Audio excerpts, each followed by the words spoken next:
আমার গুরু পরম্পরায় প্রতিষ্ঠিত সকল গুরুবর্গের রাতুল চরণ কমল স্মরণ করছি। আমার মাতা পিতার যুগল চরণ স্মরণ করছি। বিশ্বের যে প্রান্তে যতেক গৌরী বৈষ্ণব ভক্তবৃন্দ আছেন সকলার শ্রী রাতুল চরণ কমলে আদ্যকার এই মধুময় নব বৃন্দাবন যে উদ্দেশ্যে সৃজন হয়েছে সেই পরমাচার্য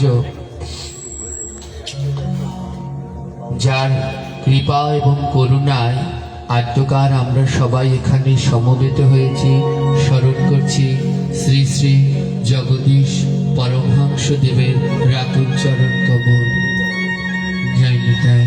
চলো 3 দিন ব্যাপী এই অঙ্গনে ভগবানের দিব্য পরম পবিত্র মধুময় হরিকথার আয়োজন। আজ প্রথম দিবসে আমরা জয় জয় রাধে কৃষ্ণ গোবিন্দ রাধে রাধে জয় জয় রাধে কৃষ্ণ গোবিন্দ গোপাল রাধে রাধে জয় জয় রাধে কৃষ্ণ গোবিন্দ জয় জয় রাধে কৃষ্ণ গোবিন্দ গোপাল রাধে রাধে সবাই ভজন খুলে আমার সাথে সাথে কীর্তন করবেন, কারো মুখ বন্ধ নয়, সবাই মিলে জয় রাধে কৃষ্ণ গোবিন্দ গোপাল রাধে রাধে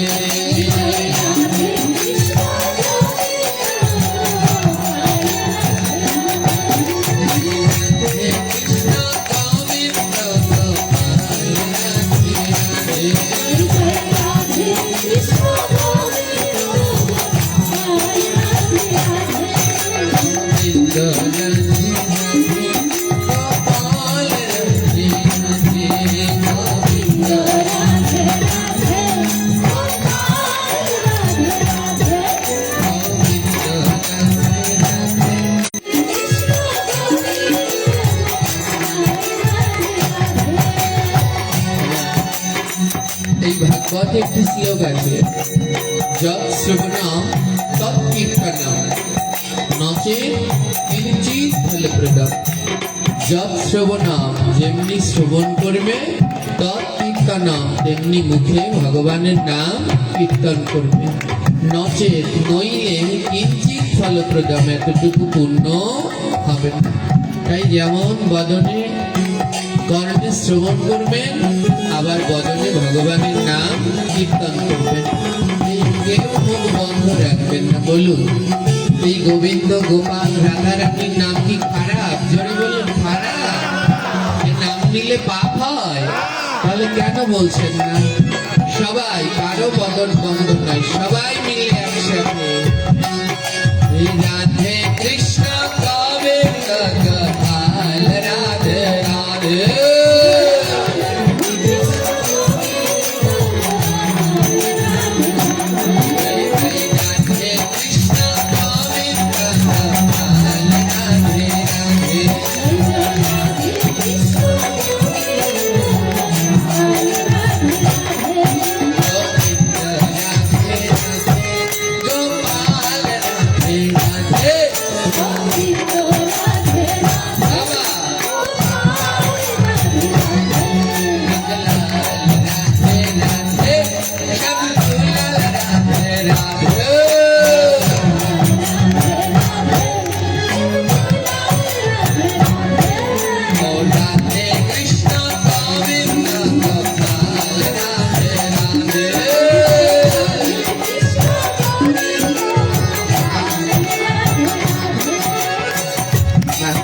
এবার সবাই একটু বদন খুলেছে, কিন্তু তাও এখনো অনেকের মুখ বন্ধ, ও খুলে যাবে না, আরো 2 ঘন্টা আছে তো। এবার শোনো, শুধু বাড়িতে যদি বৈষ্ণব সেবার ভিক্ষা নিতে আসে, শুধু চাল কাউকে দেয় ভিক্ষায়? শুধু চাল দিতে আছে? দেয় কি? চালের সাথে একটা সবজি, আলু, পটল, সিম যা কিছু দেয় তো? শুধু চাল দিলে কি ভিক্ষা দেয়া হয়? জোরে বলুন, হয় কি? তা এই যে যারা বদনে নাম করছে, শুধু নাম করলে ভগবান তা গ্রহণ করে না, বলে নামের সাথে সাথে করতালি দিতে হয়। যদি করতালি না দেন তাহলে সেই নাম ভগবান গ্রহণ করে না। এই হাত দুটো গুটিয়ে না রেখে সবাই মিলে একটু তালে তালে করতালি দেন। এই করতালি দিলে লাভ আছে। কি লাভ? আমাদের এই হাতের মধ্যে 9টি গ্রহ আছে। এই 9টি গ্রহ আমাদের জীবন পরিচালনা করে। এর মধ্যে শনি, রাহু, কেতু, মঙ্গল, এগুলো রুষ্ট থাকলে তার জীবন শেষ। এছাড়াও বিভিন্ন কত খারাপ রেখা আছে যা জীবনকে ধ্বংস করে দেয়। হ্যাঁ, কারো হাতে বৃহস্পতি খারাপ, তো অ্যাস্ট্রোলজারের কাছে গেলে বলবে একটা পাথর পড়তে, নাম হলো পোকরাজ। বৃহস্পতি খারাপ হলে তার ব্যবসা বাণিজ্য হয় না, টাকা পয়সা হয় না, থাকে না। একটা পোকরাজ পাথর কিনতে গেলে লক্ষ লক্ষ টাকা দরকার। কেউ পড়াশুনো করছেন না, মনে রাখতে পারছেন না, জেনে নেবেন তার বুধ খারাপ। বুধ খারাপ হলে একটা পাথর পড়তে বলবে অ্যাস্ট্রোলজার, এর নাম হলো পান্না। হ্যাঁ, 50 থেকে 60,000 লাগবে। কারো জীবনে উন্নতি হচ্ছে না, জেনে রাখবেন রাহু কিংবা কেতু ধরেছে।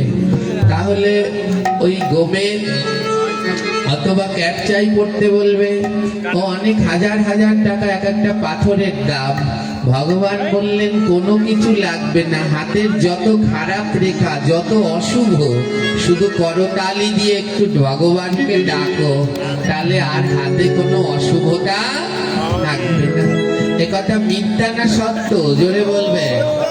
হ্যাঁ, আমি বাংলায় অনার্স মাস্টার্স করেছি, এছাড়া আলাদা 8টা সাবজেক্টের উপরে ডিগ্রি করেছি। তার মধ্যে একটা হলো এই জ্যোতিষ, এই অ্যাস্ট্রোলজার। তো এই জ্যোতিষ শাস্ত্রের যিনি জনক, তিনি হলেন মহর্ষি ভৃগু, আমাদের সপ্তঋষির একজন। এই ভৃগু জ্যোতিষ শাস্ত্রের প্রথম পাতায় লিখলেন, ইষ্টের নাম করতালি দিয়ে কীর্তন করলে হাতের সমস্ত খারাপ রেখাগুলো দূর হয়ে যায়। কোনো কারো কাছে যেতে হবে না, পাথর, তারপর কবচ, তাবিজ কোনো কিছু লাগবে না। শুধু সকাল সন্ধ্যা করতালি দিয়ে ভগবানকে ডাকো। হ্যাঁ, আর এই করতালি সব থেকে বেশি কার্যকর হয় কোথায় গিয়ে কার্যকর হয়? নারদ জিজ্ঞেস করেছিল, প্রভু তোমাকে ডাকলে, তোমাকে কেমন ভাবে ডাকলে তুমি খুশি হও? ভগবান বললেন, কেউ যদি আমায় গোয়াল ঘরে বসে ডাকে তাহলে আমি বড় খুশি হই। গোয়াল ঘর যেখানে গোমাতারা থাকে, অত্যন্ত পবিত্র, বলে ওই জায়গায় বসে আমায় কেউ যদি ডাকে করতালি দিয়ে, আমি বড় খুশি হই। নারদ বললেন, কতটা খুশি হও? বলে নিজের ঘরে বসে ডাকলে যতটা খুশি, আর গোয়াল ঘরে বসে করতালি দিয়ে ডাকলে তার থেকে 100 গুণ বেশি খুশি হই। হ্যাঁ, নারদ বললেন, প্রভু এর থেকে একটু বেশি খুশি হও কোথাও? ভগবান বললেন, হই। গোয়াল ঘরের থেকেও যদি গঙ্গার তীরে বসে কেউ আমায় ডাকে করতালি দিয়ে, তাহলে আমি 1000 গুণ বেশি খুশি হই। গোয়াল ঘরের থেকেও বেশি পুণ্য পাওয়া যায় কোথায়? জোরে বলবেন মায়েরা। গঙ্গার তীরে। কত গুণ পুণ্য পাওয়া যায়? 1000 গুণ। ভগবান বললেন, নারদ বললেন, প্রভু এর থেকে বেশি খুশি হও না? ভগবান বললেন, হই। কেউ যদি তুলসী তলায় বসে আমায় ডাকে, তাহলে আমি 1,00,000 গুণ খুশি হই। তুলসী তলায় বসে ডাকলে কত গুণ খুশি? 1,00,000। আজ আমাদের সম্মুখে বৃন্দাজি আছে না নাই? তাহলে ভগবান কতটা খুশি হবে? 1,00,000 গুণ। নারদ বললেন, প্রভু তুলসীর থেকে আরেকটু বেশি খুশি হও? ভগবান বললেন, হই। যদি কেউ আমার মন্দিরে বসে ডাকে, আমার শ্রী বিগ্রহের সম্মুখে বসে ডাকে, তাহলে আমি 1 কোটি গুণ খুশি হই। আর দেখুন, সম্মুখে রাধা মাধব পঞ্চতত্ত্ব নৃসিংহ ভগবান মন্দির রয়েছে। তো এখানে বসে ডাকলে ভগবান কতটা খুশি হয়? জোরে বলুন, 1 কোটি গুণ খুশি হয়। নারদ বললেন, প্রভু এর থেকে একটু বেশি খুশি হও? তোমার কোটির থেকে আর কি গুনবে? কোটির থেকে যা তার নাম হলো অনন্ত। অনন্ত মানে যা গুণে শেষ করা যায় না।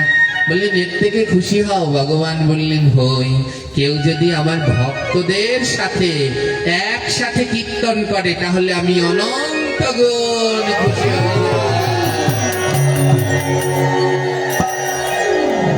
হে কৃষ্ণ ভক্তগণ, আজ এখানে তুলসী আছে মানে 1,00,000 গুণ খুশি। ভগবানের বিগ্রহ আছে মানে 1 কোটি গুণ খুশি। আর আপনাদের মতো শুদ্ধ ভক্তরা আছেন মানে অনন্ত গুণ খুশি হবেন আমার ভগবান। তাই কেউ বদন বন্ধ রাখবেন না, আর হাত দুটো গুটিয়ে রাখবেন না, সবাই মিলে করতালি দেবেন। জানি আপনাদের শীত করছে, আজ একটু শীতটা বেশি, তাই চাদরের মধ্যে রেখে দিয়েছেন, ভাইয়েরা প্যান্টের পকেটে কিংবা জ্যাকেটে রেখেছেন। হ্যাঁ ওমা, এই হাত দুটো একদিন থাকবে। আর শীত করলে আগুন পোহায় না, আগুনের কাছে নিয়ে আগুন পোহায় তো, একদিন এমন একটা জায়গায় নিয়ে যাবে সমস্ত দেহটাই সেদিন আগুনে ভরিয়ে দেবে। তাই যতদিন এই দেহে প্রাণ আছে দেহটাকে কাজে লাগান। তাই আসুন সবাই মিলে হাত দুটো বের করি, আর কারো বদন বন্ধ নয়, সবাই মিলে ভগবানের নাম করি। আর তালে তালে একটু সময়, বেশি নয়, 5 মিনিট তালে তালে একটি করতালি দেই এবং ভগবানের নাম করে আমার প্রভু অনন্ত গুণ খুশি হবে। তাই সবাই মিলে দুটি হাত বের করুন আর বলুন, রাধে কৃষ্ণ গোবিন্দ গোপাল, রাধে রাধে।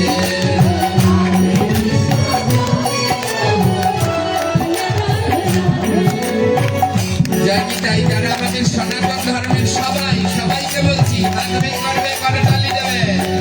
জয় রাধে কৃষ্ণ গোবিন্দ গোপাল, রাধে রাধে।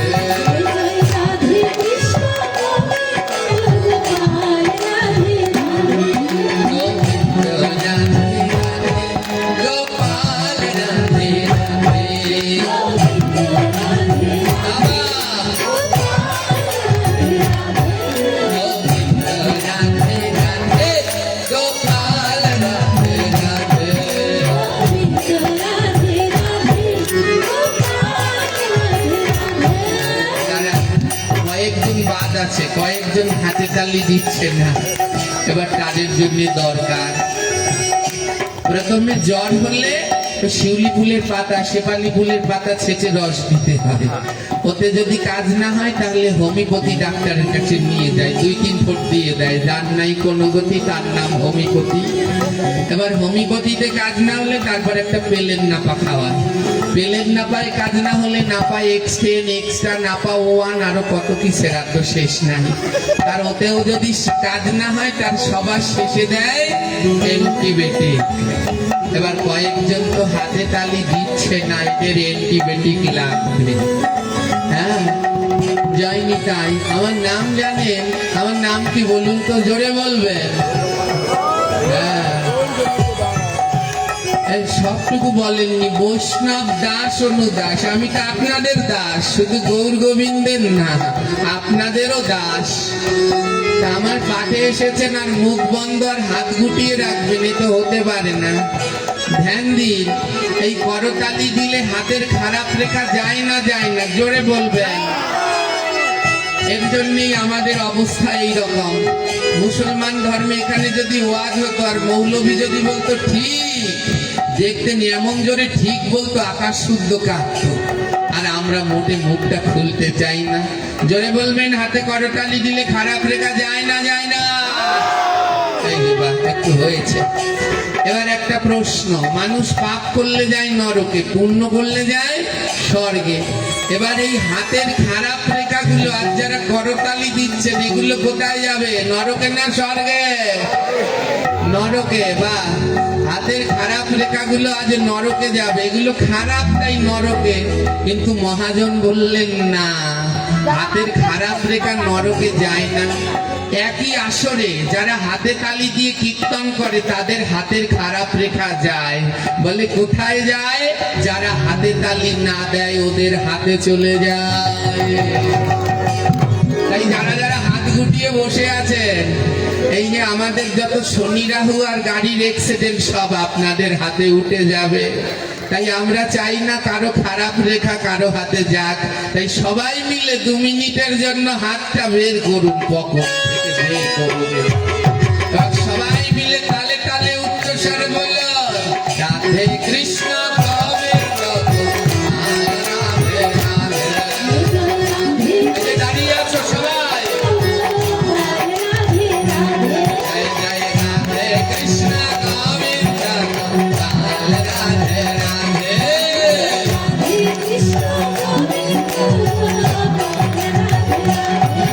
গোবিন্দ রাধে রাধে, গোপাল রাধে রাধে, গোবিন্দ আরো জোরে, লাল রাধে রাধে, শ্যামকুলাল রাধে রাধে।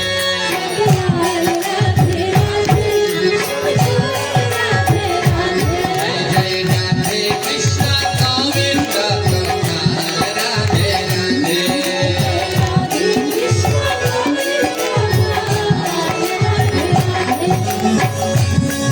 নিতাই গুরু কৃপা পূর্ণ কলেবরম শ্রী গুরুম রাধাদাসম বন্দে পদপদ্ম স্বরমি। জয় জয় হরিবল হরিবল সবাই।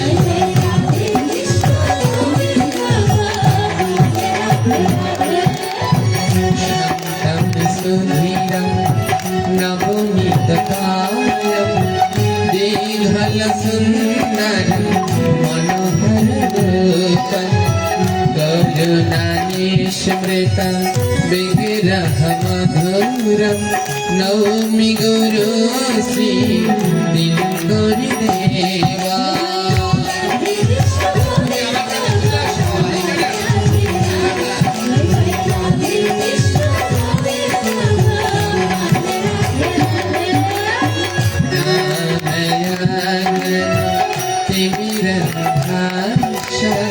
गनंजन शलाकया चक्षुरुन्मीलितं नयनं तस्मै श्री गुरुवे नमः।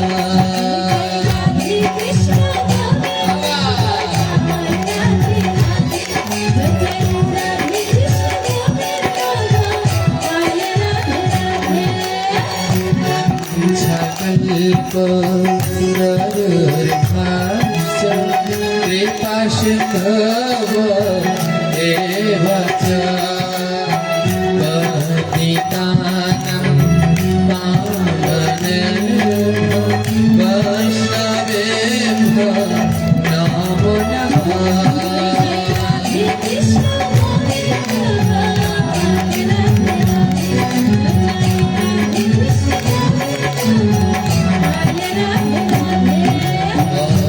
कृष्ण चैतन्य प्रभु नित्यानंद श्री अद्वैत शिव शक्ति गौर भक्तवृंद।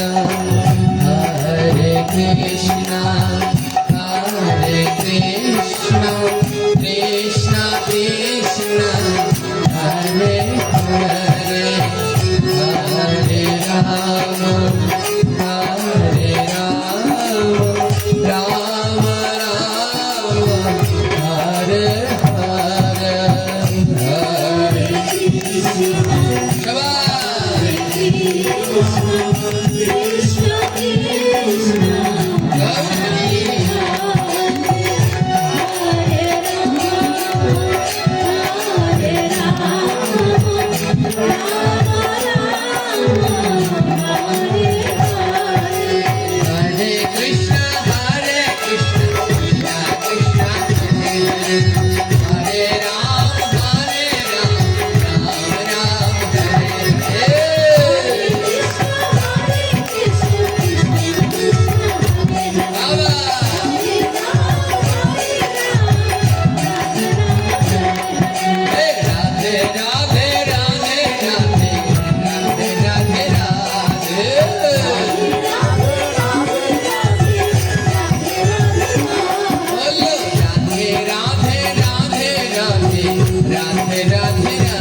हरे कथा के जय जय श्री निताई गौर प्रमानंद गौर हरे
भगवद कथा मृत परम मधु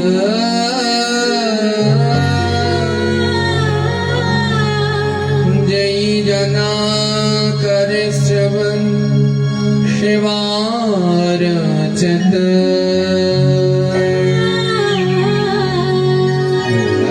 भगवद कथा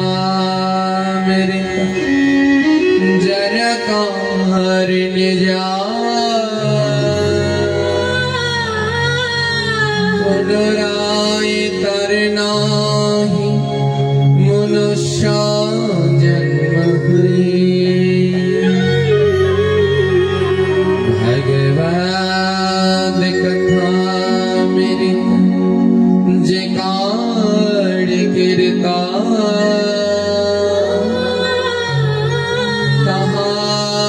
चरण करी सहस्र प्रणाम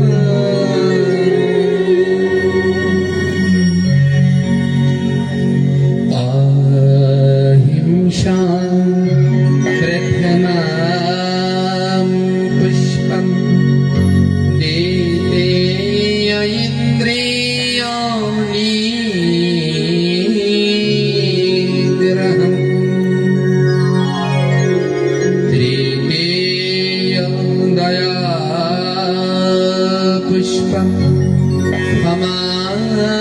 पुष्पं चतुर्थकं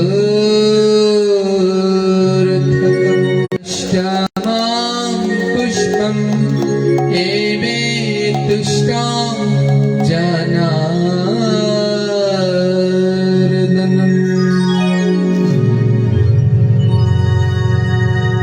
ভাগবতের এই শ্লোক বললেন জনার্দনকে সন্তুষ্ট করতে হলে এ জগতে গোবিন্দকে পেতে হলে গোবিন্দের চরণে 8টি পুষ্প নিবেদন করতে হয়। কয়টি পুষ্প মা? গোবিন্দের প্রিয় ফুল হলো 8টা। বলে যতক্ষণ পর্যন্ত কোনো জীব এই 8টি পুষ্প গোবিন্দ চরণে না নিবেদন করবে ততক্ষণ পর্যন্ত তার গোবিন্দ কৃপা লাভ হবে না। এই 8টি পুষ্প নিবেদন না করলে অনন্তকাল ভগবানকে ডাকলেও গোবিন্দ পাওয়া যায় না। এই 8টি পুষ্প কি কে কে দিতে পেরেছেন ধ্যান দিন। গোবিন্দের প্রিয় ফুলের নাম জানেন? 2-1টা প্রিয় ফুলের নাম বলতে পারবেন? হ্যাঁ, এই যে বলা শুরু হয়েছে, কেউ বলছে পদ্ম, কেউ বলছে টগর, কেউ বলছে বক ফুল। হ্যাঁ, এগুলো গোবিন্দের প্রিয় বটে, কিন্তু গোবিন্দের এই ফুলগুলো আদৌ প্রিয় না। গোবিন্দের আলাদা 8টি প্রিয় ফুল আছে। তা কি? প্রথম ফুল অহিংসা প্রথমম পুষ্পম। গোবিন্দের প্রথম প্রিয় ফুলটার নাম হলো অহিংসা। আছে এই গাছটা কারো বাড়িতে আছে? এই গাছটা না মাটিতে লাগালে হয় না, এই ফুল গাছটার প্রথম গোবিন্দের ফুল, প্রিয় ফুলটার নাম হলো অহিংসা। অহিংসা প্রথমম পুষ্প। এই গাছটা মাটিতে লাগালে হয় না, কিন্তু এটা মাটির গাছে হয়। এ জগতে যত গাছ আছে সেগুলো ওই কাঠ পাতার, আর একটা গাছ আছে মাটির গাছ। সেটা কোনটা জানেন? এই দেহটা, এটাই একটা মাটির। ভগবানকে পেতে হলে প্রথম যেই ফুলটা গোবিন্দকে দিতে হবে, ওর নাম অহিংসা, অর্থাৎ কাউকে হিংসা করা যাবে। এই ফুলটা কোনো গাছে ফোটে না, এই ফুলটা ফোটাতে হবে তোমার অন্তরে, হৃদয়ে, এই মাটির দেহে ফোটাতে হবে। হ্যাঁ, গোবিন্দকে ওই সকালবেলা ফুল তোলার যুদ্ধ লাগে না, তার আগে কে নেবে ফুল গাছ থেকে? ওই ফুল দিয়ে কোনোদিন গোবিন্দকে পাবে না।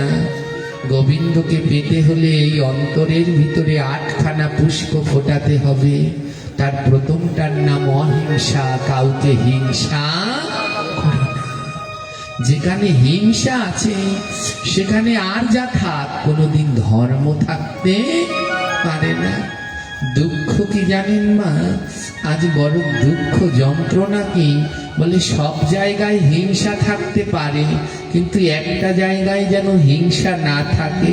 বলে সব জায়গায় থাকে, থাকুক, কিন্তু ধর্ম অনুষ্ঠানে, যেখানে ধর্ম কথা হয়, ওই ধর্ম অনুষ্ঠানে সাধুগুরুদের কাছে যেন কোনোদিন হিংসা না যায়। কিন্তু এমন কলিযুগ, আজ সব থেকে বেশি হিংসাই হলো ধর্ম অনুষ্ঠানে।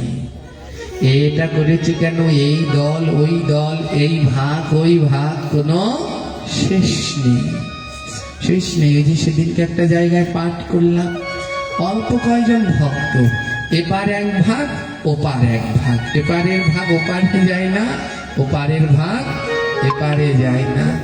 হ্যাঁ, আমার ঠাকুমা ছোটবেলায় একটা কথা বলতেন, একেই ঝিনুক তাও যদি উল্টায়, তখন কথার অর্থ বুঝতাম না। মানে ঝিনুকে অল্প একটু জল ধরে, তাও যদি উল্টে পড়ে যায় তাহলে আর কি থাকবে? তো আমরা একেই অল্প, তার মধ্যে যদি এত হিংসা, এত দলাদলি হয়, তাহলে আর কেমন করে থাকবো?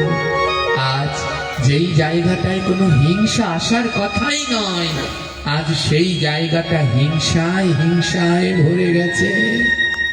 কি করে গোবিন্দ পাবো বলুন? তাই এই শ্লোক বললেন, গোবিন্দকে পেতে হলে প্রথম যে ফুলটা দাও, এই ফুলটার নাম হলো অহিংসা। অহিংসা প্রথমম পুষ্প, কাউকে হিংসা করো না। দ্বিতীয় ইন্দ্রিয় নিগ্রহম, গোবিন্দকে পাওয়ার 2 নাম্বার ফুলটার নাম হলো ইন্দ্রিয় নিগ্রহ। ইন্দ্রিয় নিগ্রহ কি মা? নিজের লোভকে দমন করো, নিজের লোভকে নিজের আওত্তায় আনো। আওত্তায় আনো, অখাদ্য কুখাদ্য নয়।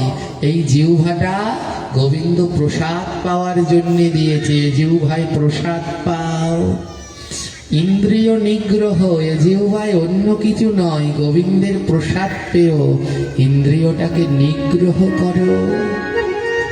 এই জিহ্বাটা একটা ইন্দ্রিয়, 2টো হাত, এই হাত 2টো ইন্দ্রিয়। এই হাতগুলোর কাজ কি বলে, অনেক কাল তো টাকা গুনলে, এবার ওটা গোনা ছেড়ে এতে একটু জপের মালাটা গোনো, এখন একটু জপ করো। এ হাতে তো কত বিষয় বাসনা ধরলে, এবার বিষয় বাসনা ছেড়ে একটু সাধু গুরু বৈষ্ণবের চরণ 2টো ধরো, ধরো। এ হাতে তো কত কি আগলে রাখলে, কম কিছু আগলে রাখার চেষ্টা করেছিলে, কিন্তু পারলে না তো। এই হাত 2টো দিয়ে অনেক কিছু আগলে রাখার চেষ্টা করেছিলে, কিন্তু পারলে না তো, সব তো নিয়ে গেল মহাকাল। তাই এই হাত 2টো দিয়ে এবার বৈষ্ণবকে জড়িয়ে ধরো, সাধুগুরু বৈষ্ণবের পরশ করো।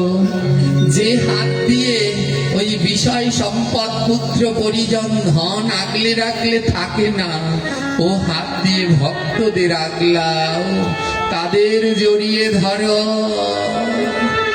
এইটুকু মাত্র সঙ্গের সাথী সম্বল, আর সমস্ত কিছু বিফল মা। একথা আমরা কবে বুঝব? বেলা যে বয়ে যায়, বেলা যে বয়ে যায়, এখনো বোঝা হলো না।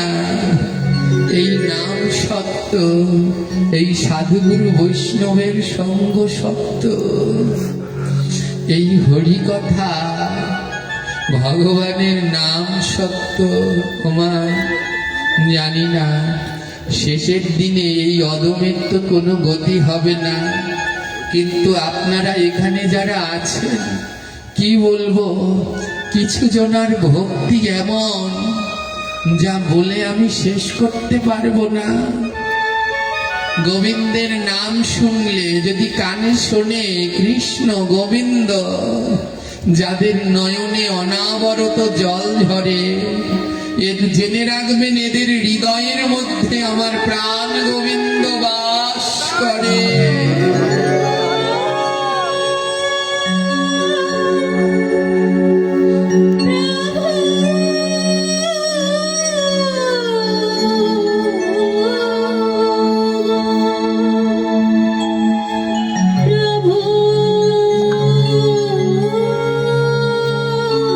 হরি বল, হরি বল। কি বলবো, কৃষ্ণ নামে যাদের নয়ন অনাবরত ঝরে, এদের হৃদয় মাঝে আমার গোবিন্দ বাস করে। এই যে আমার এই এক মা,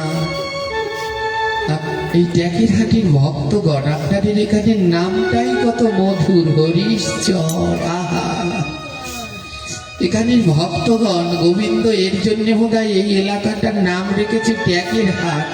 উঁচু, ট্যাক মানে তো উঁচু। আপনারা না সত্যিই উঁচু। কৃষ্ণ বলতেই আপনাদের নয়নে জল।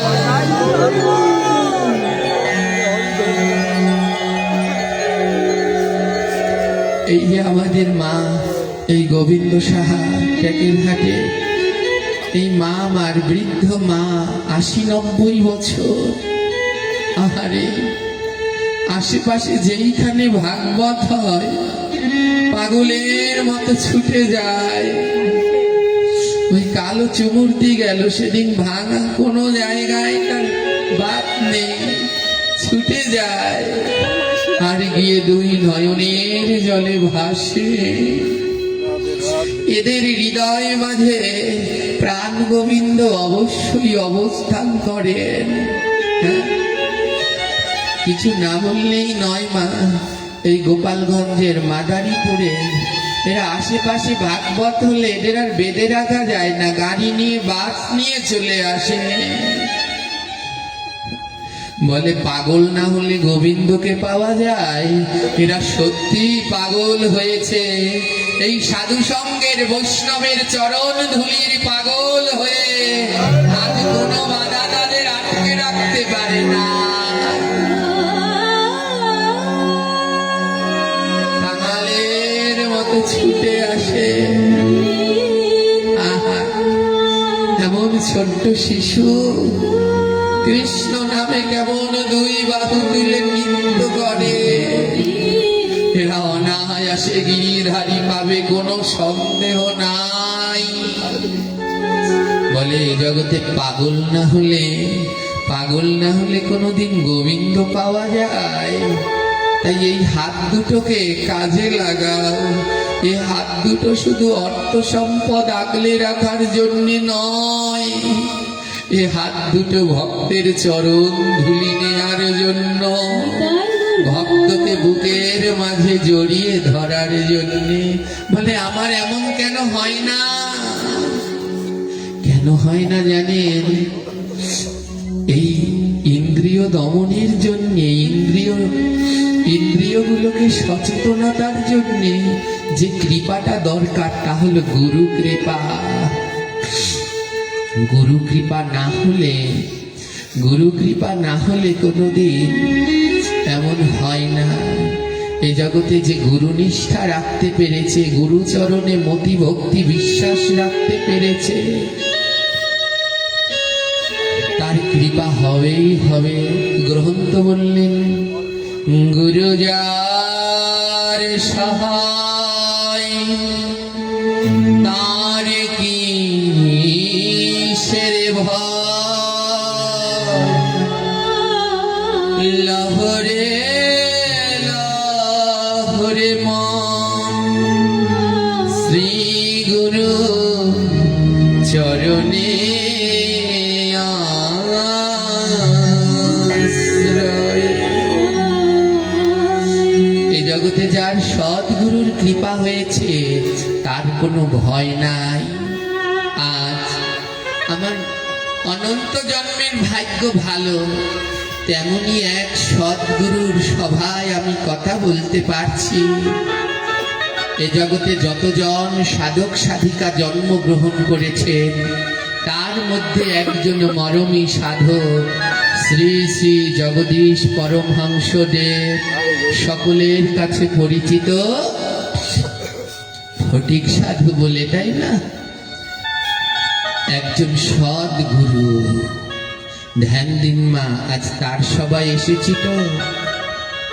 সদ্গুরু কেমন হয়?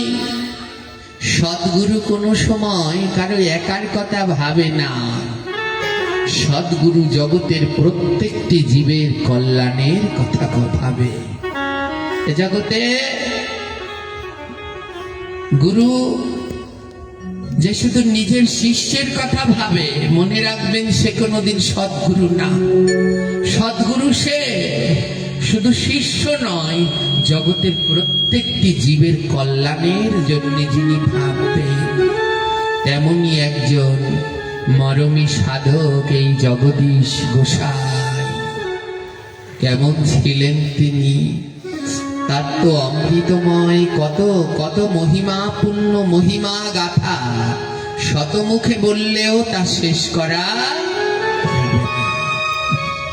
যাবে না। ওই কদিন আগে ওই আশ্রমে কীর্তন গেল, এত ভক্ত, দিন দিন কমছে, ভক্ত কমছে, দিন দিন বাড়ছে। কেন বাড়ছে? বলে পিঁপড়েকে যেখানে মিষ্টি আছে চিনি। এই জগদীশ গোসাই শিষ্য নয়, একজন ভক্ত ছিল, হারাই নাম। এই হারাই নামে এর এক ভক্ত ছিল। ওনার কোনো বাচ্চা কাচ্চা হতো না, বাচ্চা কাচ্চা হতো তা ভাবে না, জগতের প্রত্যেকটি প্রাণীর কল্যাণের কথা ভাবে। এই জগদীশ গোসাই কৃপা আশীর্বাদে অনেক মহাত্মা ধরাধামে অবতীর্ণ হয়েছেন। তাদের মধ্যে এখনো একজন উচ্চ কণ্ঠস্বর রয়েছে। যদি বাংলায়, এপার বাংলা ওপার বাংলায় কোনো চরণ কবির নাম বলতে হয়, তাহলে প্রথম যে নামটি আসবে তার নাম অসীম সরকার। সবাই তাকে চেনেন। এমন কবি আর এখন পর্যন্ত আছে কিনা আমি জানি না।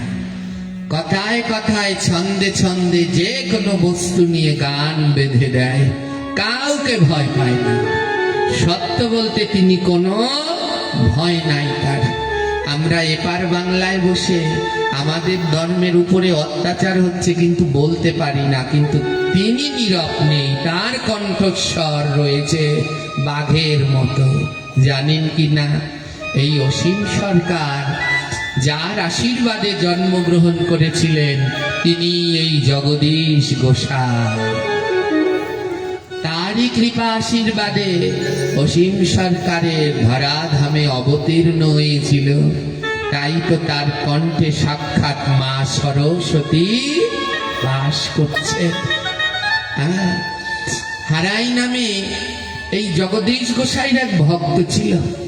কোনো বাচ্চা কাচ্চা হতো না, কত জায়গায় গেলেন, কিছুই হতো না। পরে গোসাইর কাছে আসলেন। এই জগতে যারা সাধক তারা একটু পাগল, উদাসী টাইপের, উদাসী টাইপের,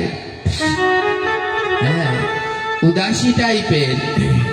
এবার কি করলেন, যখন গোসাইর কাছে আসলেন, বর্ষাকালে আসলেন, তো বর্ষাকালে যখন আসলেন ওই কাদার ভিতর দিয়ে আসছে, তো এবার গুরুদেবের কাছে এসে চরণ জড়িয়ে ধরেছে। গুরুদেবের জগদীশ গোসাই সারা পায়ে কাদা মাখা, গুরুদেবের চরণ দুটো জড়িয়ে ধরেছে। গোসাই, যদি আপনি কৃপা করেন তাহলে হয়তো বাবা ডাক শুনতে পারবো। হ্যাঁ, আপনার চরণের গুণে যদি হয়, চরণের গুণে যদি হয়। জগদীশ গোসাই ওই ভক্তের পরীক্ষা নিলেন। ও, আমার চরণের গুণে বোঝায় তোর বাচ্চা, তোর সন্তান হবে, তবে নে, যদি পারিস এই চরণটা চেটে চেটে খা দেখি। ওই চরণের মধ্যে এক গাদা কাদা মাটি লাগা। বর্ষাকাল, আষাঢ় জ্যৈষ্ঠ মাস, সারা পায়ে কাদা মাখা। হ্যাঁ, পাশ থেকে একজনে বলছে ওনার পায়ে তো কাদা, এক গাদা কাদা, এ কি করে খাবে? কিন্তু সেই ভক্ত, সেই হারাই নামক ভক্ত কোনো দ্বিধাদ্বন্দ্ব রাখলেন না।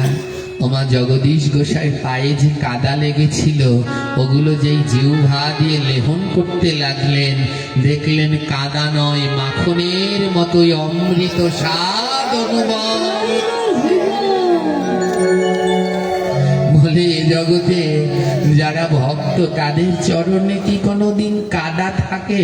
তাদের চরণে কি কোনোদিন ধুলা থাকে? গোবিন্দের পরম ভক্ত সুধামা কত কষ্ট করে প্রভুর কাছে গেল। যখন প্রভুর কাছে যাচ্ছে, ওই রাস্তার মধ্যে শত খোয়া, পাথর, ইটের খোয়া, কাটা কাকর, যেতে যেতে সুধামার দুটি চরণ ক্ষত বিক্ষত হয়ে গেছে।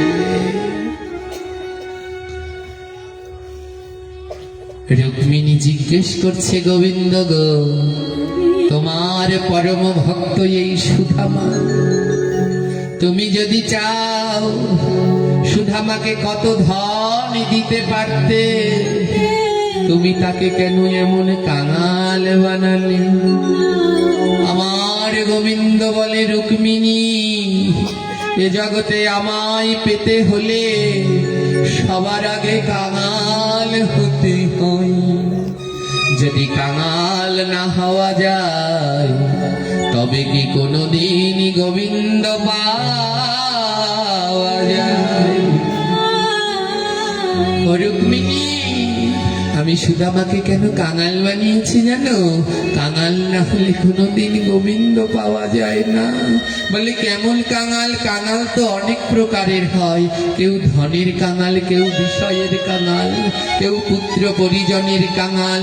বলে, এ জগতে যদি কাঙাল হও, তবে কি কাঙাল হবে জানো? আমায় ভক্তের কাঙাল করে দিও।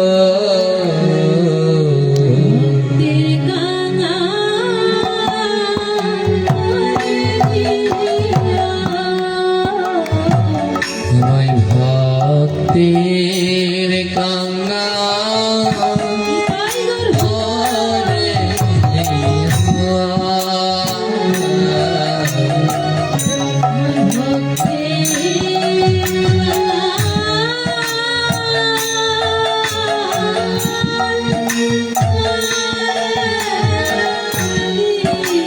প্রভু, আমায় ভাঙা ঘর দিও, আমার দুঃখ নাই, শুধু আমার সাধু সঙ্গ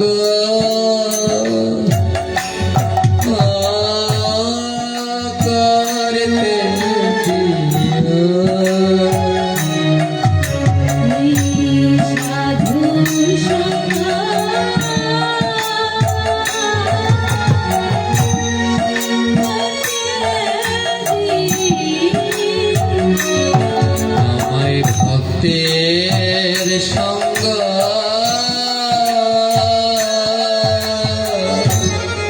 করতে দিও।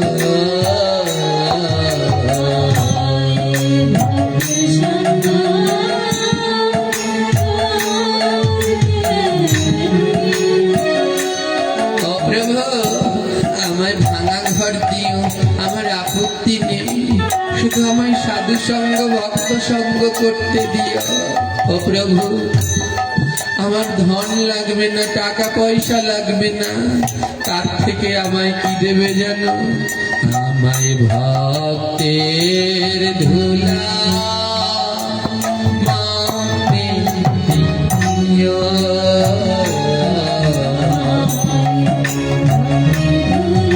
হরি বল হরি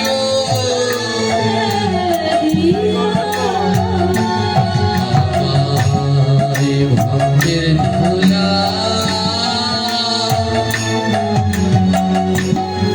মাতে দিও।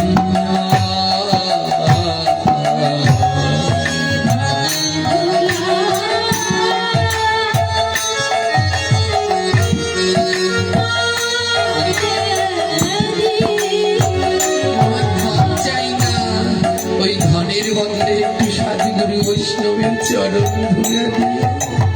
ও প্রভু আমার সুখ চাই না, ওই সুখের বদলে আমার দুই নয়নে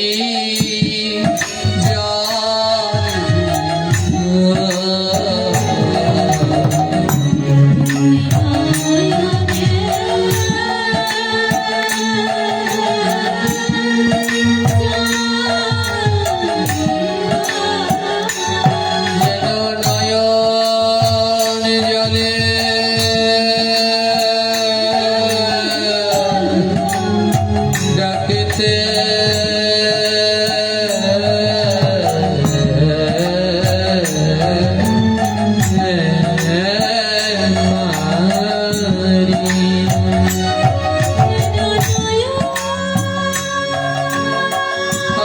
রাধে রাধে।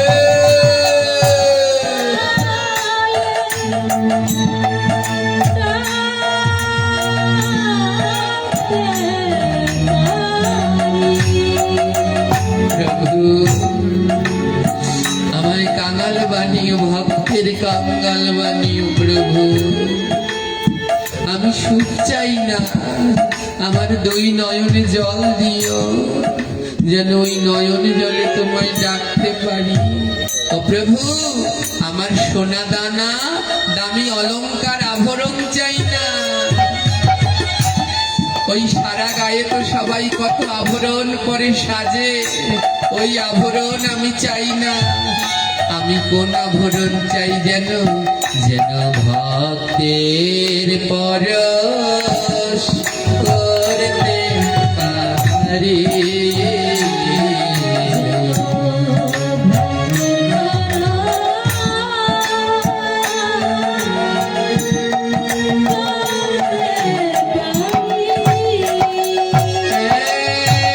এই ভক্তের অঙ্গ জড়াইয়া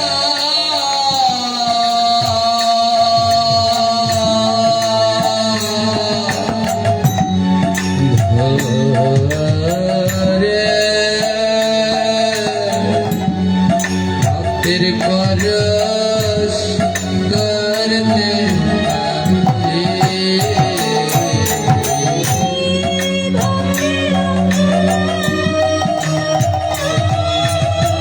গৌর হরি গৌর হরি।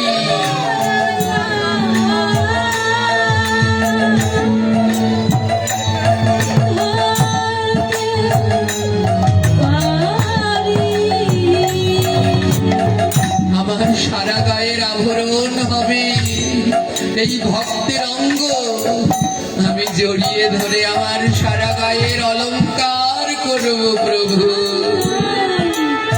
আর একটা জিনিস যেন পারি প্রভু, যেন বদন ভরে তোমার নাম গাইতে পারি। হরে কৃষ্ণ হরে কৃষ্ণ কৃষ্ণ কৃষ্ণ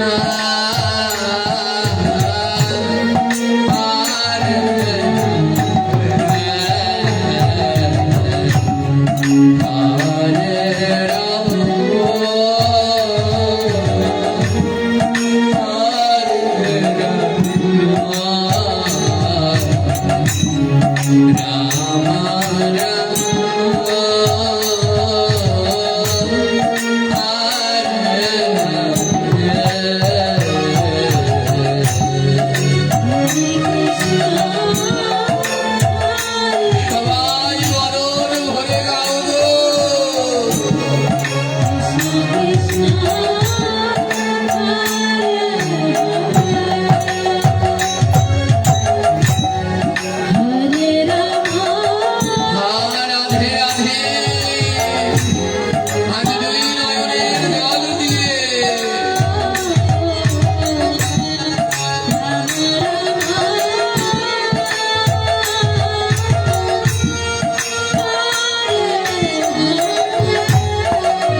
প্রভু যখন তোমার নাম গাইব যে যেন ওই নয়নে জল ধরে প্রভু। রুক্মিণী জিজ্ঞেস করছে, প্রভু তুমি সুদামাকে কাঙাল বানালে কেন? ভগবান বললেন, এ জগতে কাঙাল না হলে তো কোনোদিন নয়নে জল আসে না, আর নয়নে জল না আসলে তো কোনোদিন গোবিন্দ পাওয়া যায় না। রুক্মিণী বললেন, প্রভু যখন সুদামা আসছে তুমি জানতে না? ভগবান বলে, জানতাম তো। তাহলে তাহলে সুদামার জন্য একটা রথ পাঠাতে পারতে না?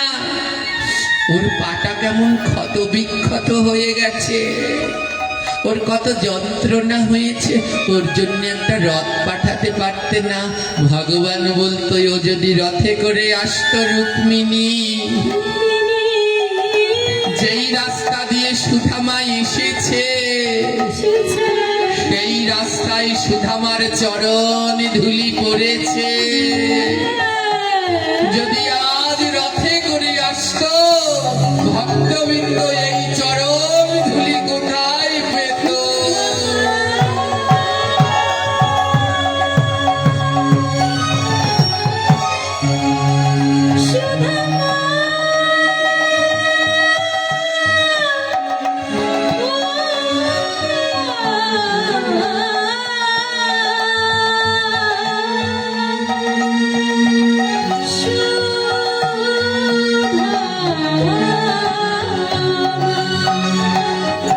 ভগবান বলেন, পাঠাতে পারতাম রথ, তাহলে ভক্তরা চরণ ধুলা কোথায় পেত? তাই তো রথ পাঠাইনি। ও তাহলে একজোড়া জুতো তো পাঠাতে পারতে, এত কষ্ট হতো না। খালি পায়ে আসতে গিয়ে ভক্তের চরণে কত ব্যথা লেগেছে, একজোড়া পাদুকা পাঠাতে পারতে না কৃষ্ণ? গোবিন্দ বললেন, যদি পাদুকা পাঠাতাম তাহলে আমি কেমন করে সুধামার চরণে ধুলি নিতাম? ওই সব ধুলা তো পাদুকাই থাকতো, আমি কেমন করে সুধামার চরণ ধোয়াতাম? তাই তো আমি পাদুকা পাঠাইনি, যেন আসবার কালে সুধামার চরণে সব ধুলা লাগে, আর আমি ভগবান হয়ে সুধামার চরণ ধৌত করে সেই চরণামৃত পান করব।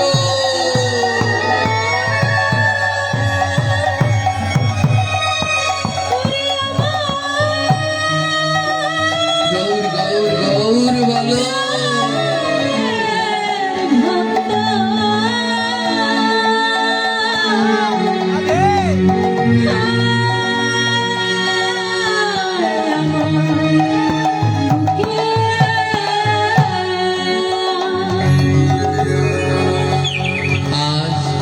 এ জগতে ভক্তদের চরণে কোনো ধুলা থাকে না মা। ওগুলোকে যে কেউ ধুলা ভাবতে যায়, কাদা ভাবতে যায়, তখনই অপরাধ হয়ে যায়। যখন ওই হারাইকে বলল, নে চরণে যা আছে নিয়ে নে, ওই কাদা মাটি সবাই দ্বিধা করলেন, কিন্তু হারাই দ্বিধা করলেন না, ভক্তি ভরে সেই কাদা মাটি গ্রহণ করলেন। আর দেখে ও কাদা মাটি নয়, মাখনের মতো অমৃত স্বাদ। মাথায় আশীর্বাদের হাত দিলেন জগদীশ গোসাই যা। ওই হারাইয়ের একটি পুত্র সন্তান হয় জগদীশ গোসাইয়ের কৃপা আশীর্বাদে। গোসাই বললেন, শোন বাবা, কোনোদিন বদনে নাম ছাড়বি না, সদা সর্বদা নাম করবি। আর যেখানে সাধুগুরু বৈষ্ণবের সঙ্গ হয় সেইখানে শোনা মাত্রই যাবি। আর কিছু পারিস আর না পারিস, ওই ভক্তের ধুলায় একটা গড়াগড়ি দিয়ে আসি। যতদিন বদনে নাম আর ওই ভক্তের ধুলায় গড়াগড়ি দিতে পারবি, ততদিন তোর কোনো বিপদ হবে না। ওই হারাই ঘরামি সেদিন থেকে গোসাইর আদেশে যেখানে নাম হয় প্রাণ ভরে ওই নাম শ্রবণ করে, সাধু সঙ্গ করে, হরিকথা শ্রবণ করে। আর দেখতে দেখতে ওই হারাই ঘরামির ঘরে একটি পুত্র সন্তান জন্মগ্রহণ করল। দিন দিন সেই পুত্র সন্তান, যখন পুত্র সন্তান জন্মগ্রহণ করল, হারাই ঘরামি বুঝলেন এই সন্তান গোসাইয়ের কৃপা আশীর্বাদেই হয়েছে, তাই যাই গোসাইয়ের কাছে গিয়েই প্রথম সংবাদ দেই। ছুটতে ছুটতে আশ্রমে এলেন, গোসাইয়ের কাছে সংবাদ দিলেন, গোসাই আপনার কৃপা আশীর্বাদেই আমাদের বংশধর এসেছে। জগদীশ গোসাইয়ের গলায় ছিল একটি ফুলের মালা। মালাটা খুলে দিয়ে দিল, নে, তোর ছেলেকে দেয়ার মতো আমার কাছে কিছু নেই, এই মালাটা দিলাম, যত্ন করে রেখে দিস। মালাটা নিয়ে আসলেন। কি করলেন জানেন? ফুলের মালাটা যেখানে তার ঠাকুরের আসন, হারাই ঘরামি ঠাকুরের আসন, তারই পাশে ওই ফুলের মালাটা ঠাকুর ঘরের মধ্যেই রেখে দিয়েছেন। তো ক্ষণস্থায়ী তো ফুলের মালা কদিন থাকে, পচে যাবে। ওনার স্ত্রী বললেন, তোমার কি মাথা পাগল? এই ফুলের মালা ঘরের মধ্যে রাখে, এ তো পচে যাবে, এ তো থাকবে না। উনি বললেন, বলো না, ও কথা বলো না, এ জগতে মহাজন যা দেয় তা কোনোদিন পচে না, তা অমরক্ষয় থাকে, ও কথা বলো না। সবাই বললেন, মালাটা ফেলে দাও, জলে দিয়ে দাও। বললেন, না, গুরুদেব আমায় বলেছেন যত্ন করে রাখিস, কাজে লাগবে। বড় যত্ন করে হারাই ঘরামি সেই ফুলের মালাটা রেখে দিলেন। ফুলের মালাটা যখন শুকিয়ে গেলেন, একটা কাপড়ের মধ্যে পেঁচিয়ে ওই ফুলের মালাটা ঠাকুরের সিংহাসনের এক পাশে রেখে দিলেন। দিন যায় দিন আসে, তার ভক্তি, প্রেম ভক্তি, বৈরাগ্য বাড়ে। গুরুর কথা, গুরু বন্দনায় কি বললেন? সত্য জ্ঞানে গুরু বাক্য, যাহার বিশ্বাস অবশ্য তাহার ব্রজ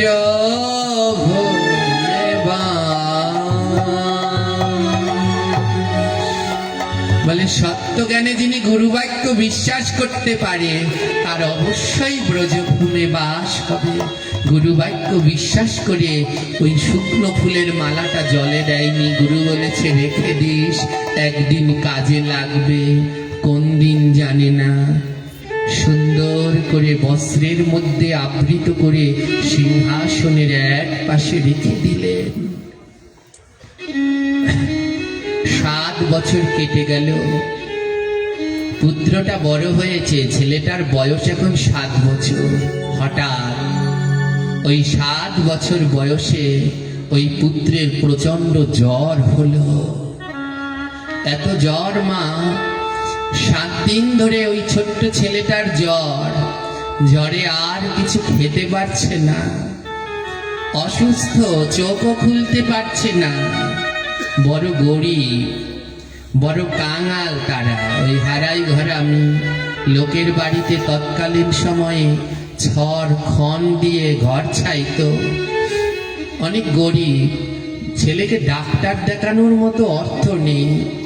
অনেক সাধনার পরে একটি পুত্র সন্তান, জনম দুঃখিনী মা স্বামীর কাছে গিয়ে বলছে, দেখো আমার ছেলেটা 7 দিন ধরে জ্বর, কিছুতেই কমছে না, আমার মন বলছে ওর যেন কিছু একটা বড় বিপদ হবে।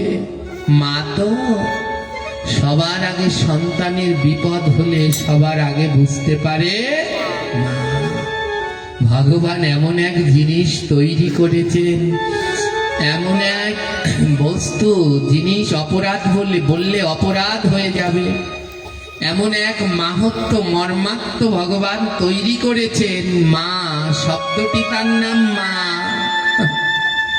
সন্তান মা বাংলাদেশে, সন্তান অন্য দূরদেশে। মা এখানে, সন্তান অনেকটা দূর। সন্তানের যদি কোনো বিপদ হয় সবার আগে মাই বুঝতে পেরে যায়। তাই মহাজনে বললেন, সন্তানের যদি বিপদ হয় আগে বোঝে মা,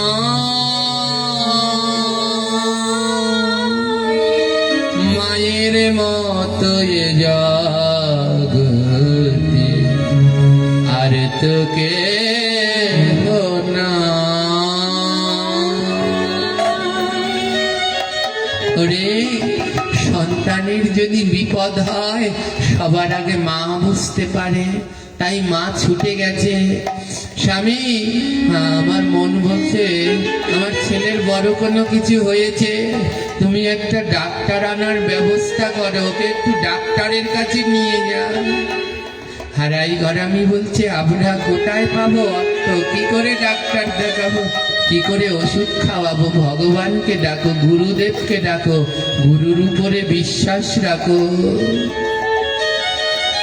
গুরুর উপরেই বিশ্বাস রেখে বসে রইলেন। অর্থ নেই, সম্বল নেই।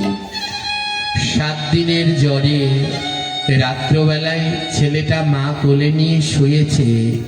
সকালবেলা মা ঘুম থেকে উঠেছে, কিন্তু ছেলেটা আর উঠছে না।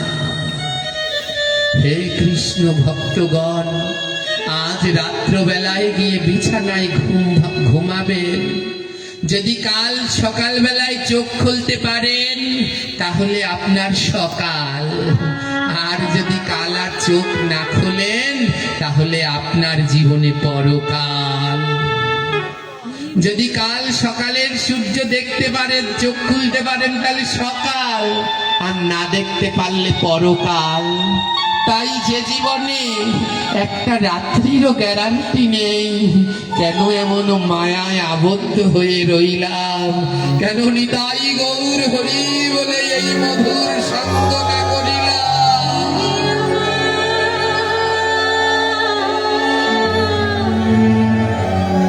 হরি আমার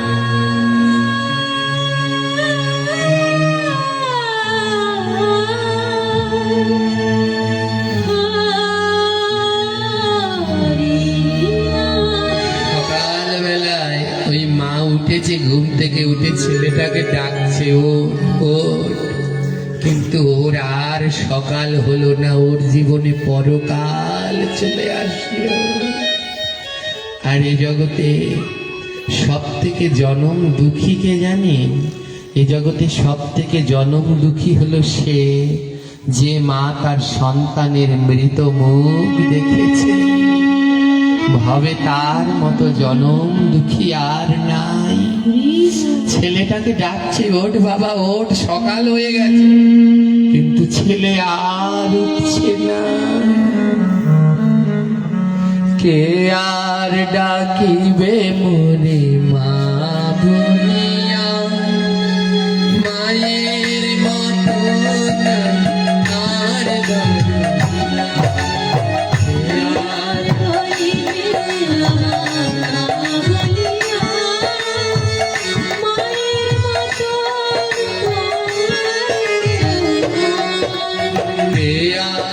ডাকিবে মা বলিয়া, মায়ের মতো নাই আর দরদিয়া।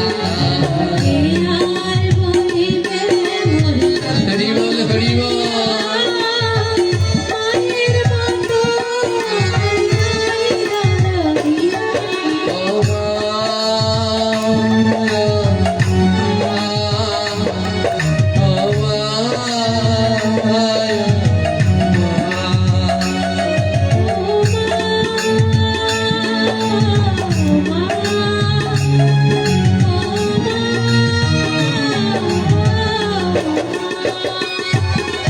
কৃষ্ণ ভক্তগণ, এ জগতে দুটি রত্ন আছে, একটা হলো মাতা, আরেকটা হলো পিতা।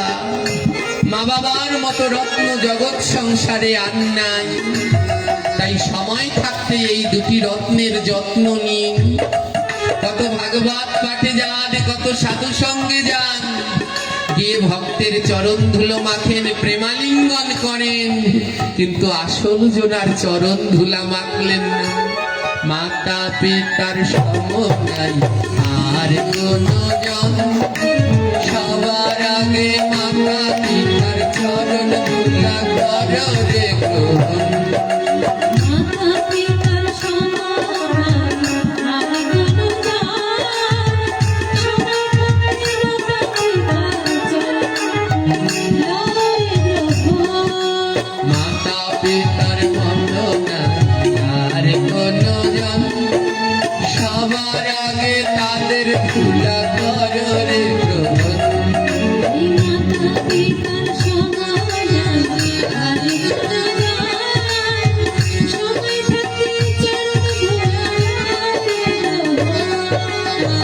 আরে এ জগতে সব থেকে শ্রেষ্ঠ চরণ ধুলা হলো মাতা পিতার ধুলা। মহাজন বললেন, গয়া যাও আর কাশী যাও, যাও রে বৃন্দাবন, আগে ভজ গিয়া মাতা পিতার চরণ।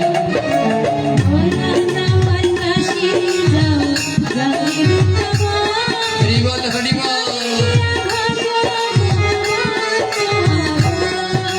গয়া যাও কাশী যাও, যাও রে বৃন্দাবন, আগে ভজ গিয়া মাতা পিতার চরণ।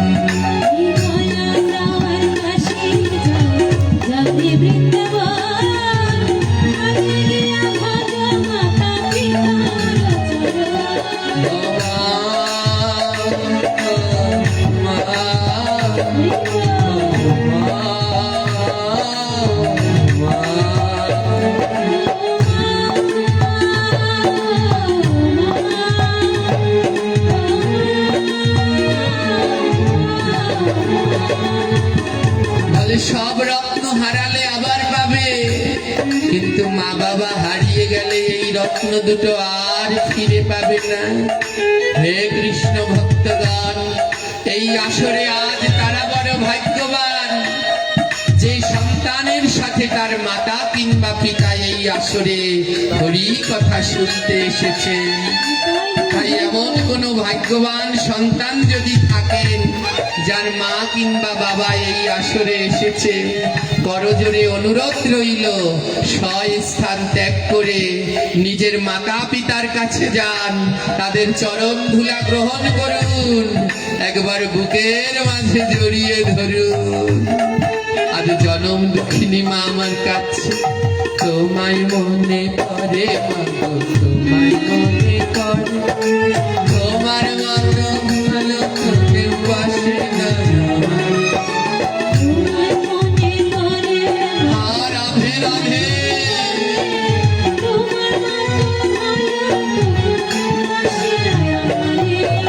তোমায় মনে পড়ে মাগো, তোমায় মনে পড়ে, তোমার মতো ভালো কেউ আসে না।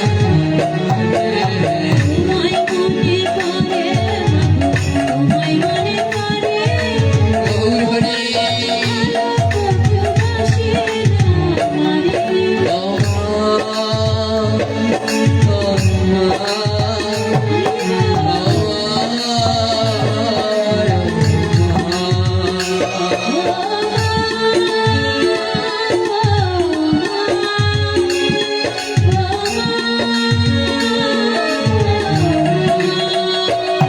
তোরে জনম দুঃখিনী আমার গর্ভধারী মা, মাতা পিতার অন্তরে কেউ একটা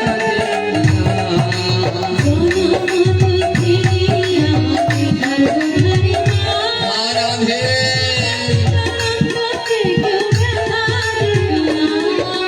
জনম দুঃখিনী আমার গর্ভধারী মা, মাতা পিতার অন্তরে কেউ একটা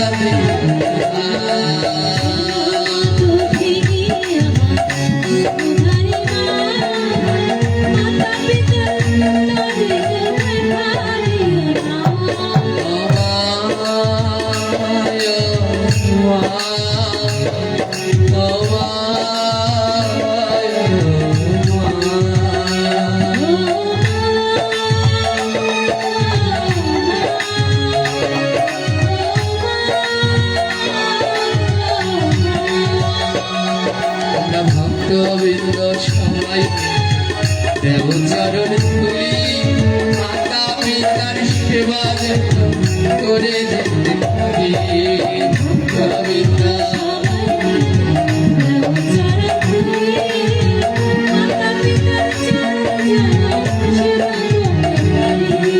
ভক্ত গোবিন্দ সবাই দেব চরণ ধুলি মাতা পিতার চরণ যেন সেবা করতে পারি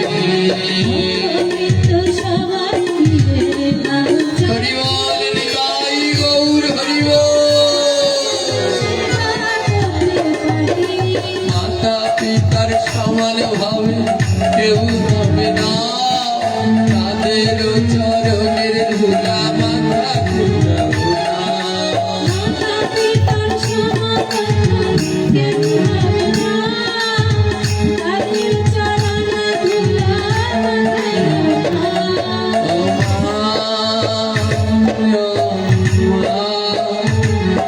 ও মা ও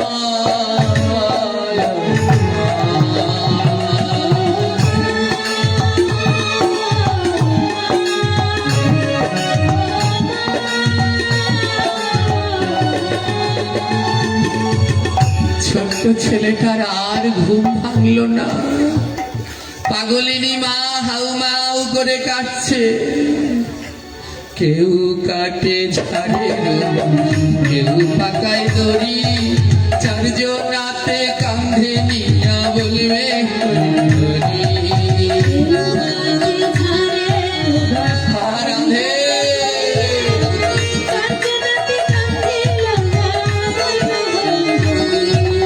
রইল রে মন তোর গড়া সাদের ঘর বাড়ি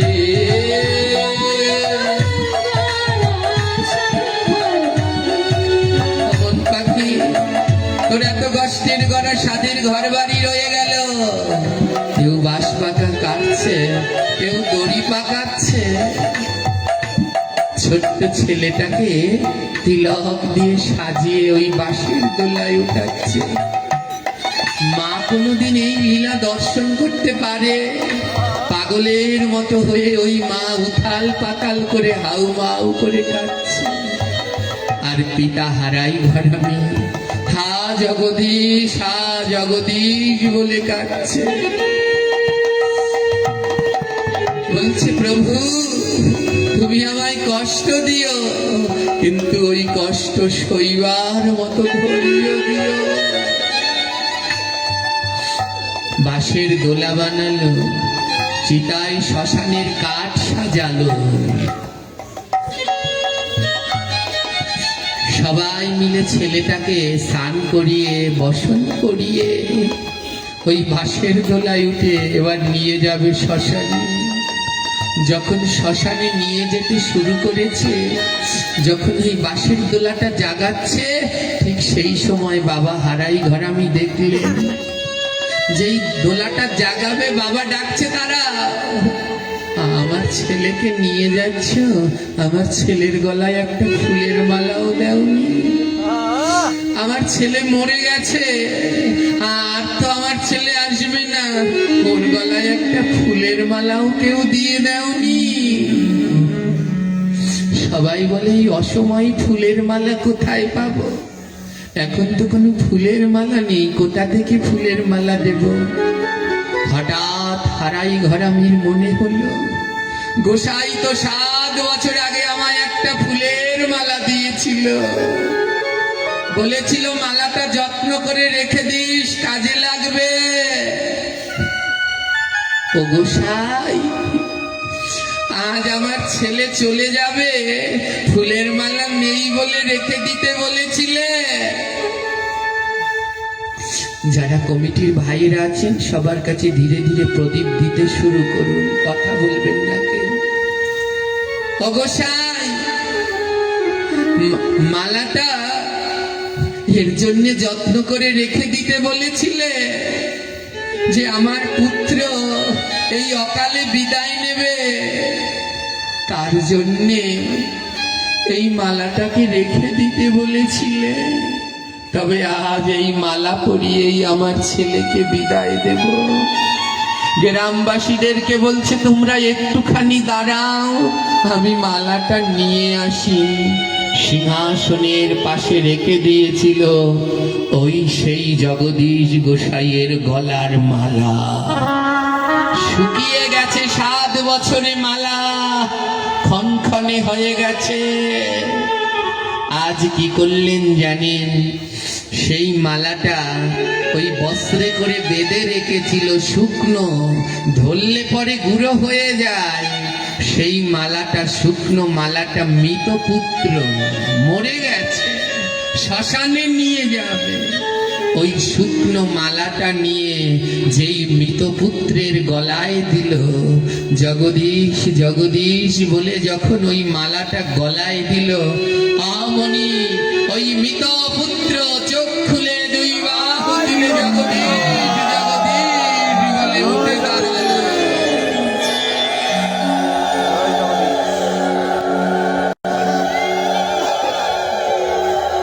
সবাই দেখলেন মালাটা গলায় দেওয়ার সাথে সাথে সেই শুকনো ফুলের মালায় আবার সজীব হয়ে গেল। 7 বছর আগে যেমন তাজা ছিল তেমন তাজা হয়ে গেল সেই মালা। ছেলেটা, মরা ছেলে, সেই বাঁশের দোলার উপরে উঠে বসে 2 হাত তুলে জগদীশ জগদীশ বলছে।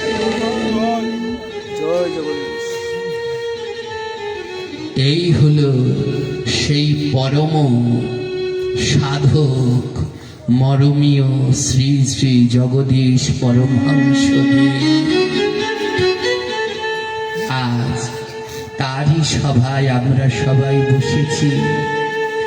তিনি ভক্তদের একই কথা বলতেন, নাম কর নাম কর। গলায় মালা না থাকলে বলতো তুলসীর মালা পর মালা পর। আজ সেই মরমী সাধকের অমৃতময় বাণীতে আমরা সবাই এখানে সমবেত হয়েছি। এমন তার অমীয় মরমীয় অনেক কথা রয়েছে, অমৃতময় কথা।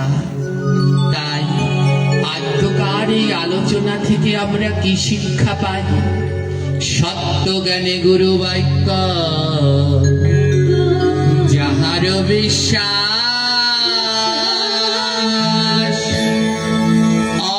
অবশ্য তাহার হয় ব্রজভূমে বাস। বিশ্বাস করেছিলেন হারাই ঘরামি। গুরুদেব বলেছিল মালাটা যত্ন করে রাখ, রেখেছিল। 7 বছর পরে মরা ছেলে জীবিত হলো। ধ্যান দেবেন, ভগবানের এই প্রসাদী মালা কোনো সাধারণ মালা নয়। এই মালা নিয়ে টানাটানি ছেঁড়াছিড়ি করবেন না। এই মালা যত্ন সহকারে রাখুন। কোনদিন কারো কাছ থেকে চেয়ে নয়। যদি কেউ আপনায় অযাচিত হয়ে দেয়, যদি কোনদিন খুশি হয়ে কোন মহাত্মা তার গলার মালা খুলে আপনায় দেয়, তাহলে মনে করবেন তার কৃপা হয়েছে আপনার, তার কৃপা হয়েছে। জয়নিতাই।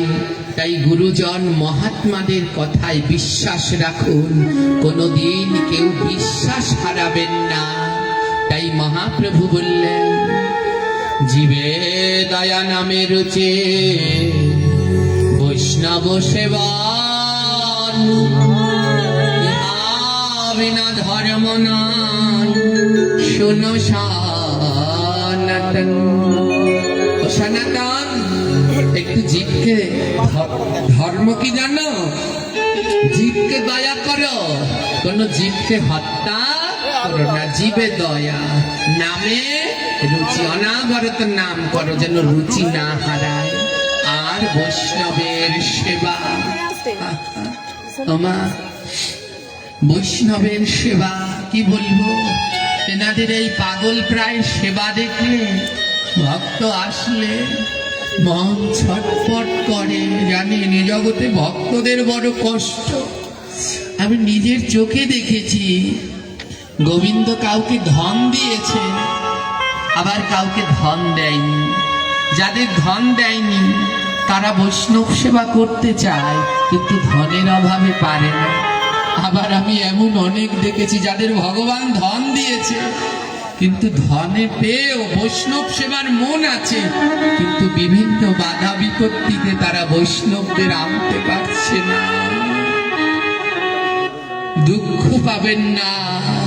ওই যে আপনি নিতে পারছেন না, আপনার ঘরে নিলে বিভিন্ন জন বিভিন্ন কথা বলছে, চাপের মধ্যে পড়তে হচ্ছে। কেন ভগবান এমন করছে? বলে আপনার অন্তরে যদি ব্যথা না হয় তাহলে নয়নে তো জল আসবে না, আর নয়নে জল না আসলে তো আপনার কাছে আমার প্রাণ গোবিন্দ আসবে না। তাই মা, আমি জানি তোমার মনের ইচ্ছা তোমার দ্বারে বৈষ্ণব আসুক, যেন তুমি প্রাণ ভরে ভক্তদের সেবা করাতে পারো। কিন্তু প্রভুর কাছে প্রার্থনা করো, ভগবান এ জন্মে এমন কারাগারে জন্ম দিলে এ জন্ম যেন আর না হয়, পরের জন্মে যেন আমি প্রাণ ভরে সাধুগুরু বৈষ্ণবের সেবা দিতে পারি। এই যন্ত্রণা সবাই বুঝতে পারে না, এ যার জ্বালা সেই বুঝতে পারে। হে কৃষ্ণ ভক্তগণ, আজ এই শত আপনাদের নরম কমল চরণে শত বাধা নিয়ে আজ আপনারা এই অমৃতময় সাধু সঙ্গে ছুটে আসলেন। এ সঙ্গ বিফল যাবে না, একদিন অনায়াসে প্রাণী গোবিন্দ ভব নদী পার করবেন। কিন্তু এই আলোচনা থেকে কিছু শিক্ষা নিয়ে যান। আমার প্রভু বললেন জীবে দয়া, একটু জীবকে দয়া করুন। ভাগবত শুনলে হবে না, আসর মাটানো কীর্তন গেয়ে কান্না করে জল ঝরিয়ে গেলে হবে না। এখান থেকে কিছু শিক্ষা নিন। কেউ মারা গেল, তার শ্রাদ্ধ হলো, সেখানে জীব হত্যা বন্ধ করুন। শ্রাদ্ধে ওই মৎস্য খাওয়া বন্ধ করুন, শ্রাদ্ধে মৎস্য দেয়া বন্ধ করুন, জীবে দয়া করুন। এইখানে আমার অনেক স্বজাতি আছে, কুণ্ডু কুণ্ডু স্বজাতি। হ্যাঁ, এই কুণ্ডুদের ভিতরে কেউ মারা গেলে পরে ওই 20 দিন, ওই 30 দিন পর্যন্ত থাকে ঔষধ, 15 দিন 13 দিন, আর বৈষ্ণবীয় মতে শাস্ত্রীয় বিধান 11 দিন। ঔষধ যে কদিন থাকে জ্ঞাতিরা সবাই সাত্বিক আহার করে তো আমার ওই 30 দিন সাত্বিক আহার করার পরে একখানা উৎসব করে। উৎসব কি মৎস্যমুখী করেন তো? করে, কারণ এখানেও আমাদের আত্মীয় আছে, নেমন্তন্ন তো যায়। হ্যাঁ, মৎস্যমুখী করে। মৎস্যমুখী কি জ্ঞাতিরা একদিন মাছ খায়নি, এবার তাদেরকে নিয়ে সবাই মিলে একসাথে বসে মাছ খায়। বলে এই বিধান কোথায় পেলে? কেউ মারা গেলে 3 মুখী করতে হয়, কেউ মারা গেলে কাকের মুখে খাবার দিতে হয়, এর নাম কক্রমুখী। কেউ মারা গেলে ওই শ্রাদ্ধের পরে গোমুখে, গোমাতার মুখে খাবার দিতে হয়, এর নাম গোমুখী। 3 জনাকে খাবার দিতে হয়। কাককে দেওয়া হয় শ্রাদ্ধের পরে, দেন তো, কাককে খেতে দিতে হয় কক্রমুখী। এরপরে গোমাতাকে খেতে দিতে হয়, ওর নাম গোমুখী। আরেকটা প্রাণীকে খেতে দিতে হয়, এর নাম মাছ। পুকুরে খালে নদীতে গিয়ে মাছকে খেতে দিতে হয়, ওর নাম মৎস্যমুখী। অর্থাৎ মাছের মুখে খাবার দাও, এর নাম মৎস্যমুখী। মাছকে তোমার মুখে দেওয়ার নাম মৎস্যমুখী না। কি শিখাচ্ছে বুঝতে পারছেন?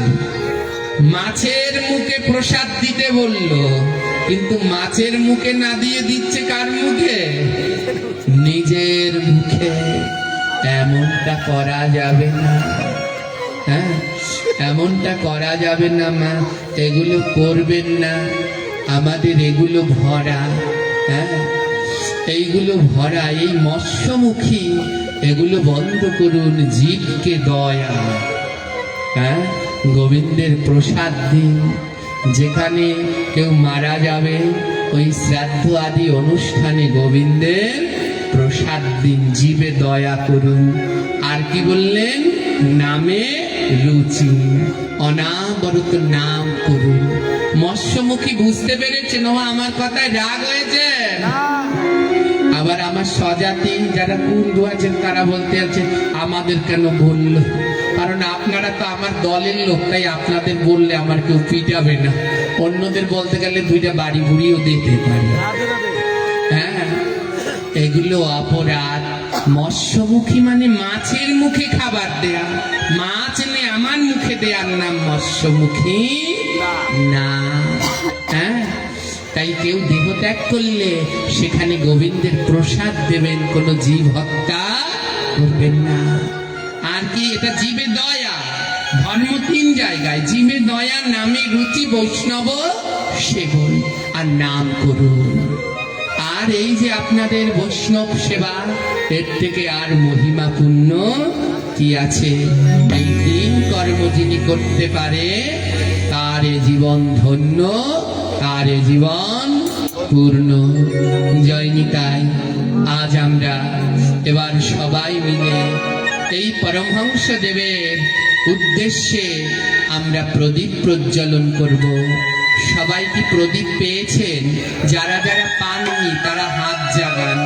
আমাদের ভাইয়েরা প্রদীপ নিয়ে দাঁড়িয়ে আছে, যে যে হাত জাগাবে সে পায়নি তার কাছে যান। আমরা সবাই মিলে প্রদীপ প্রজ্বলন করব। কেন করব? আজ এই পরম বৈষ্ণবের কাছে আমরা প্রার্থনা করব, হে বৈষ্ণব আমাদের অন্ধকার দূর করো। আজ তোমাকে আমরা আলো দিলাম, সেই আলো আমাদেরকে দিয়ে আমাদের জ্ঞানের আলো দান করো। সবাই প্রদীপ নেবেন, সব লাইট গুলো একসাথে বন্ধ করবেন। কেউ সাউন্ড সিস্টেম বন্ধ করবেন না, সব লাইট গুলো বন্ধ করে নিয়ে প্রদীপ ধরাতে শুরু করুন। বলুন পরমহংস শ্রী শ্রী জগদীশ গোসাই কি, সাধু গুরু বৈষ্ণব গান কি, নিতাই গৌর প্রেমানন্দে হরি बोल। হরি মায়া।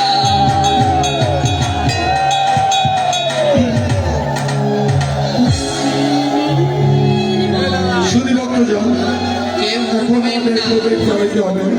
জয় আপনার নিতাই। যার যার সেপে আপনারা প্রদীপ জ্বালাবেন। একটু পিছনের দিকে সরে যাবেন, আমাদের পিছনে পর্যাপ্ত পরিমাণ জায়গা আছে। জয় আপনাদের নিতাই। যাতে কোনো ক্ষতি না হয়। আপনারা যদি কেউ দাঁড়ান তাহলে কিন্তু অপরাধ হবে। কেউ দাঁড়াবেন না, সবাই বসুন। কারণ কি? আপনারা প্রদীপটা দেখাবেন কাকে? ঠাকুরকে দেখাবেন তো? জোরে বলেন, ঠাকুরকে দেখাবেন তো? যদি কেউ দাঁড়ান তাহলে পিছনের মানুষ ঠাকুরকে দেখাতে পারছে? সে তো আপনাকে দেখাচ্ছে, তাহলে অপরাধ হবে।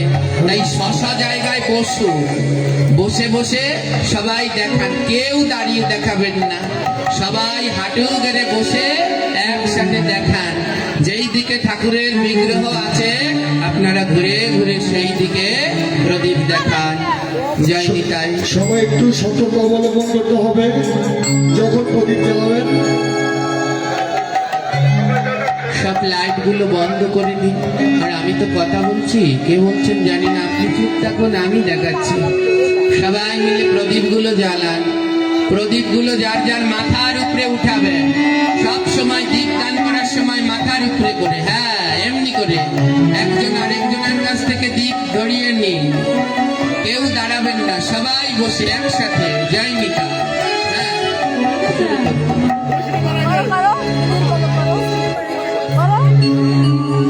জ্বালান। জয় নিতাই। তুমি নির্মল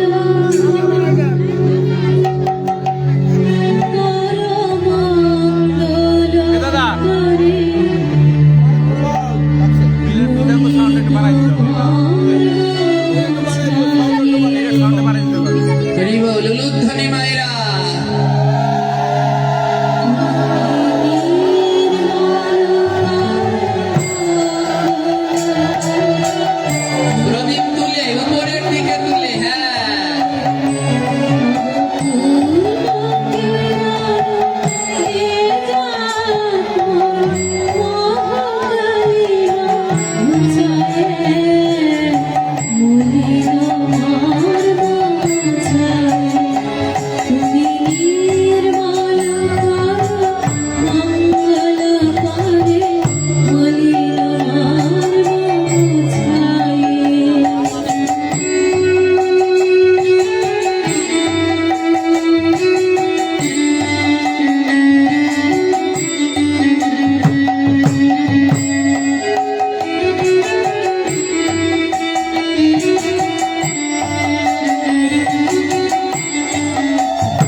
জয় জয় জগদীশ আনন্দ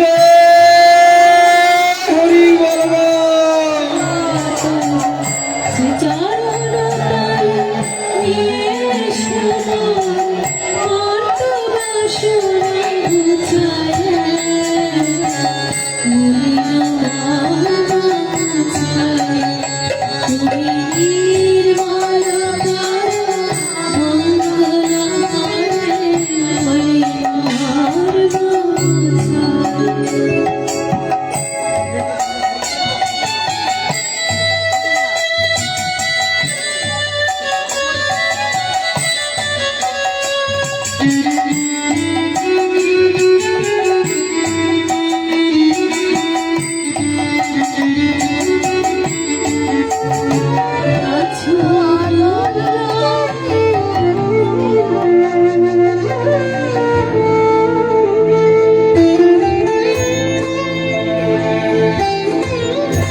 জয় জগদীশ আনন্দ